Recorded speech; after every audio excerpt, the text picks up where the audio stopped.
Welcome to the full release of Spectator mode, giving you complete control over the action in League of Legends. There are a lot of new powerful tools here that make watching League of Legends even better than before. Let's go over the various features of Spectator mode, and I'll share a few tips on how to get the most out of it.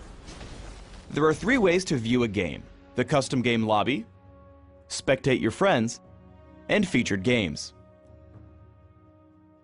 First, you can join a custom game and become a spectator. Hit the Join Game button at the bottom, select the game you want to watch, and click Spectate. You'll watch the players progress through Champion Select, and after a short delay, the game itself. For those who want to play practice matches in privacy, the host of a custom game can choose to disallow spectators. Second, you can watch your friends play normal, ranked, or custom games. If any of your friends are in a game, you can right-click on them in the buddy list and click Spectate Game. You'll load into their game and watch everything as it unfolds. Third, you can spectate featured games. When you load into the client, you'll have a list of live featured games that you can view. These games contain some of the best players in League of Legends, so anytime you'd like to see some high-skill play, come check out the featured games. All versions of Spectator mode operate on a 3-minute delay to ensure that your opponents cannot team up with another player outside the game to give away your position and cheat.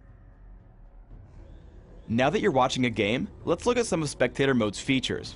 First is directed camera.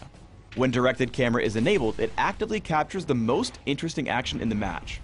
Whether someone's getting first blood, the ancient golem is being stolen, or 2 fights are going on at the same time, directed camera intelligently moves around the map, showcasing every fight without missing a beat.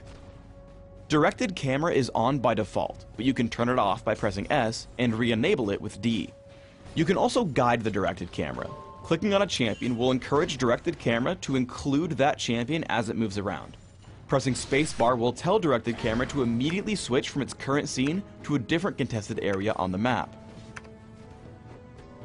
Near the bottom of the screen, you'll see the time shift controls.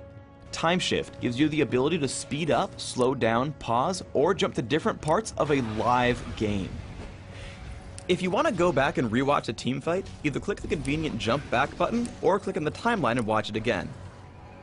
You could also slow it down as much as 1/4 speed, because kill steals always look better in slow-mo. Once you're done with that, you can fast forward up to 8 times speed or skip forward, either to where you left off or all the way forward to the most recent action. Additionally, Spectator mode has a variety of other information and vision features for when you want to control the camera.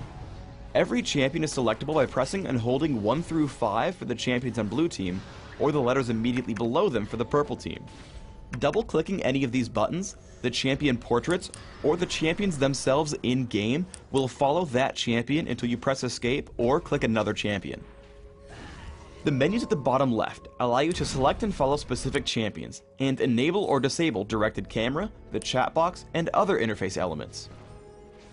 In teamfights, you might want to hide a lot of the heads-up display. Pressing Tab or O will toggle the bottom scoreboard, while pressing H will toggle everything.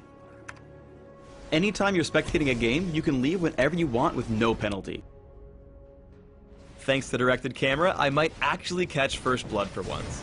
And no matter how much time I waste watching champions last hit under their turrets, I can always jump back and watch that gank I missed. To me, Spectator mode is hugely awesome, and I'm hoping you'll enjoy this release as much as I do.